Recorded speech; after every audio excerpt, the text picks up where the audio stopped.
Me parece que a gente tem um mix de razões que levam alguns setores da sociedade a imaginar a volta de um regime que marcou um período da história ocidental na América Latina, que é o período das ditaduras militares. Ele se caracterizou pela falta de liberdades democráticas, pela censura, por expedientes autoritários que foram usados pelo regime, como a tortura. A intervenção militar, se a gente pensar na expressão no seu sentido mais estrito, é este momento em que há um movimento vindo de determinados setores das casernas, no sentido de tomar o poder e romper com o Estado democrático. A ditadura poderia ser pensada como um movimento de maior duração, de maior tempo, que é a consolidação da intervenção. Quando os militares tomaram o poder em 1964, eles anunciaram uma estada provisória. Seria uma intervenção provisória para reestabelecer o Estado democrático ou coisa dessa natureza. Esse provisório acabou se transformando num período maior, ficou permanente e por mais de 2 décadas nós tivemos esse governo ditatorial.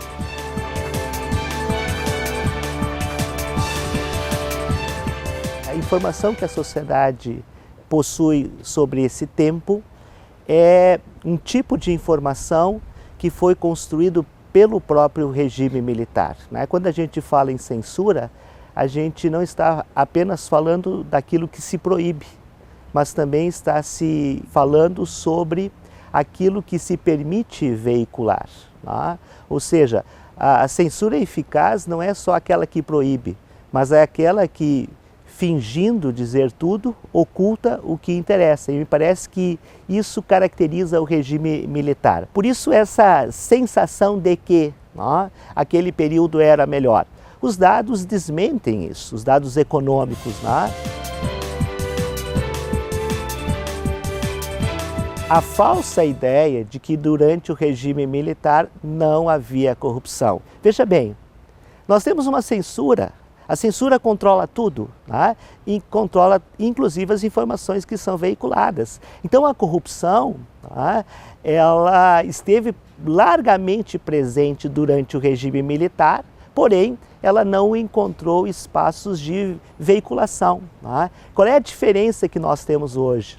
E essa é uma diferença positiva, em que pese todas as críticas que nós fazemos e podemos fazer à grande mídia, ela está desempenhando um papel muito importante no sentido de trazer informações, municiar a sociedade com respeito ao que está acontecendo.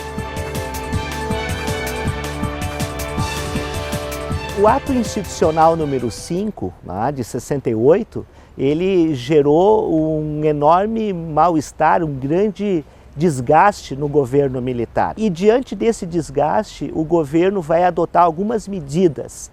Entre elas está a utilização mais sistemática da propaganda como forma de vender uma imagem positiva. Um outro espaço que o regime vai utilizar, vai instrumentalizar para construir uma imagem positiva é sim o campo educacional. É do final dos anos 60 uma modificação importante para o regime, que é a implementação de algumas disciplinas. A primeira delas, no ensino fundamental, a disciplina de educação moral e cívica. A segunda, no que nós chamamos hoje de ensino médio, era a disciplina de OSPB, Organização Social e Política Brasileira. E a terceira disciplina era a disciplina de EPB, que era ministrada dentro das universidades, estudo de problemas brasileiros. Essas 3 disciplinas, nos 3 níveis, elas desempenhavam uma função chapa branca, ou seja, tinham a função de falar bem do regime. Além disso, há um outro dado importante.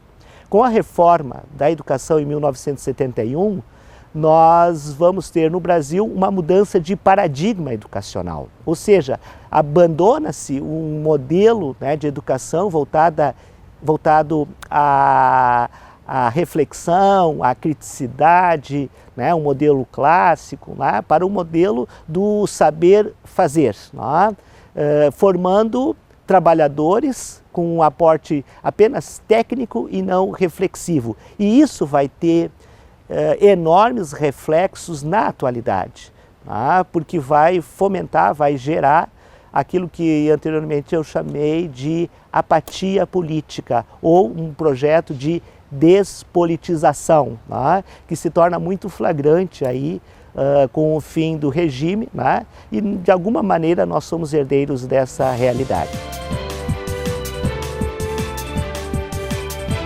A Comissão da Verdade, né, ela foi instituída com o objetivo exatamente de vasculhar o que ainda existe de documentação a respeito do período. Desempenhou um papel importante, né, tem trazido à luz documentos que até então estavam escondidos, né, mas a gente pode imaginar, sem nenhuma reserva, de que muita documentação, né, ela foi destruída ao longo do regime com vistas a não deixar nenhuma pista, nenhum vestígio do que acontecia naquele período.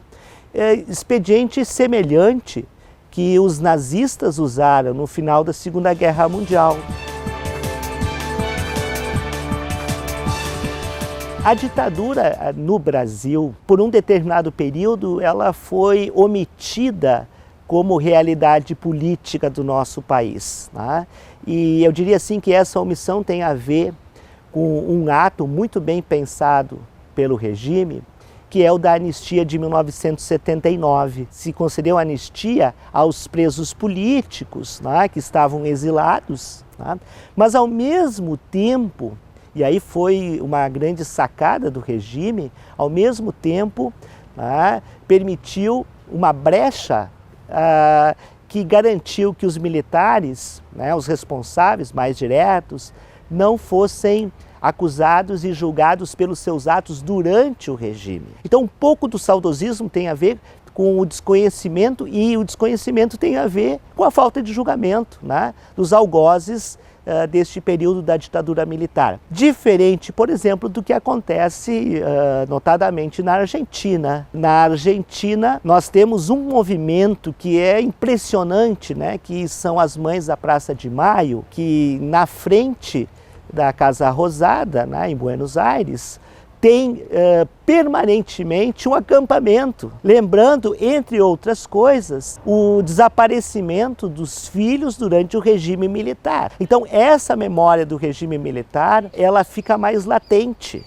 né? A sociedade, ela enxerga, ela não esquece facilmente. Então, são percepções diferentes. No caso do Brasil, a anistia criou um vácuo de julgamento, um vácuo de informação. A herança disso se percebe até hoje. Ou seja, qual é a grande herança? É a desinformação. As pessoas sabem pouco. E o que sabem da sua vivência individual e não da sua vivência coletiva, não da sua vivência como sociedade.